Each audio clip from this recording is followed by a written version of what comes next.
So Naomi's first title defense is against Rhea and Io at SummerSlam, triple threat match. Is this the worst decision? No. Match-wise, this is going to be great, just like it was for WrestleMania. But that's kind of the problem. This match is exactly like WrestleMania. Before y'all get in the comments, oh, you're complaining about everything. I'm not complaining. I just want a better explanation. Because why couldn't we done, if we're doing SummerSlam for 2 nights, why couldn't we have Rhea and Io fight on night 1, and then the winner fights Naomi for night 2? Or they could have did what Bayley and Lyra did tonight, well, last night, and just had a number 1 contender match on Raw. And you could have put Rhea over if you wanted to, or just had Io have a rematch against Naomi, or actual match against Naomi. But Naomi's first title defense being the triple threat is not the worst thing in the world. Again, not complaining. I'm just saying. Alright. I personally think Naomi's going to lose the championship to Stephanie Verkara at Clash in Paris. Maybe she retains. That would be cool. But to be honest with you, there's a bigger problem. Say this match goes down and Naomi wins, but she pins Io. Rhea Ripley's just going to come out the next Raw and do the same thing that she's been doing for months now. Rhea Ripley's entire character is, I didn't get pinned, so I get a rematch. And when people say it, it's like, oh, you're hating on Rhea. I love Rhea Ripley. Rhea Ripley's freaking awesome. I don't know anyone who can look at Rhea Ripley and say she's not a superstar. She is. But Triple H writes her the same way Vince wrote Daniel Bryan in the whole Edge and Roman Reigns thing, where he had Daniel Bryan come out and just crying for a rematch and crying to be in the match. Rhea's super over. She can wrestle.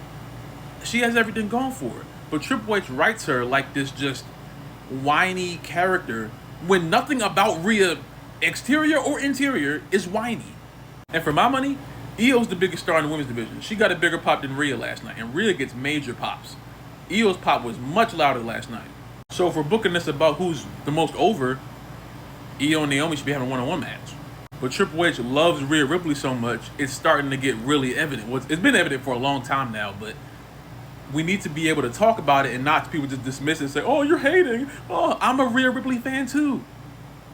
But as a fan of these superstars, you have to be able to acknowledge when they're being written the wrong way. And the fact that Rhea Ripley has not won a qualifying match in months. She's been in multiple qualifying matches, and she hasn't won any of them. Some matches that weren't qualifying matches, but they were championship matches, and she's lost all of them. And somehow, some way, she's still getting championship shots every month. Evolution was on Sunday. You tell me there's nobody in this picture that you could have put in front of Naomi for her first title defense that's like a new opponent. Think about it. You started off with Rhea and Liv on Raw.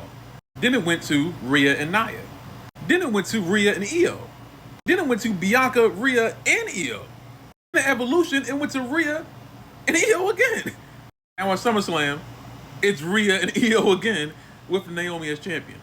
Again, I love Rhea Ripley. But when people get mad at the way Rhea's being booked, they have a point.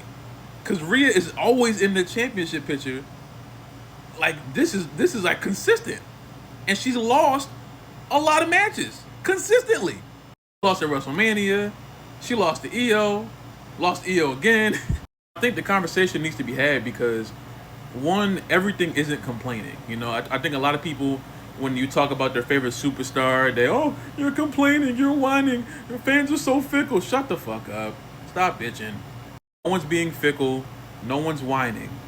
I just like my wrestling to make sense. And I understand when people are getting tired of the Rhea Ripley character because she's not even having any character development. You know what I'm saying? You can't keep having Rhea in this monotonous circle of world championship matches and losing, but she never evolves. Because the one time when she lost to Io on Raw, she did this promo backstage where it looked like she was going through a character change. And then Triple H ripped it right from her and went right back to, oh, I didn't lose the championship. I didn't get pinned. Rematch. People see right through this shit. So if some of y'all could take y'all Rhea Ripley merch off and just look at things for like common sense, then you would see why some people are getting a little tired. Not really of Rhea herself, but just of Rhea being put in these positions with no development and no real story. Because right now, what's the story of Rhea Ripley? I keep losing, but I keep getting rematches? What's Rhea's character progression? Where's her Hangman Adam Page story, where she had to change her entire character to get the world championship? Rhea's the same person she was. The only thing they changed was the color on her Titantron. That's the same promo every week. I'm mommy. Mommy's always on top. I want the world championship. It's hollow. She has a hollow character. And for someone as great as she is, you cannot just consistently do this, you know? The pops aren't gonna last. There's gonna be superstars that are much more popular than her, and then time's gonna go on. But unless you develop an actual character around her, we can't gravitate to her on a bigger level besides, oh, we're happy Rhea Ripley's here. Naomi has the best character in this entire match. Io damn near doesn't have a character. Io doesn't even wrestle. You know what I'm saying? So you got no character Rhea Ripley, barely wrestle Io Sky, and then you have a great character and hopefully a great champion who's probably going to be a transitional champion to Naomi, well, in Naomi, losing to Stephanie. You cannot have a show like Evolution, as great as it was, and then immediately go straight back into the bull. You can't. So hopefully, best case scenario right now, Naomi pins Rhea, and Rhea just leaves it alone. But they'll find some way, you know, to get her back in there. And I have no problem with Rhea being in the world title picture. But she needs development. She can't just say, oh, I didn't get pinned, rematch. And then she gets granted it. Oh, I lost, but I want to try to do it again. Rematch. And she gets granted it. You feel me? We need stories, we need narrative, we need build, we need reasoning. There's no reasoning for this. This is just a happenstance ass match. You know what I'm saying? And all three of them deserve to be written better. We all know all three of them can wrestle. This is going to be a great match at SummerSlam. But the three of them, not just Naomi, the three of them need to have a great character, great story, and great reasoning for every single thing that they do.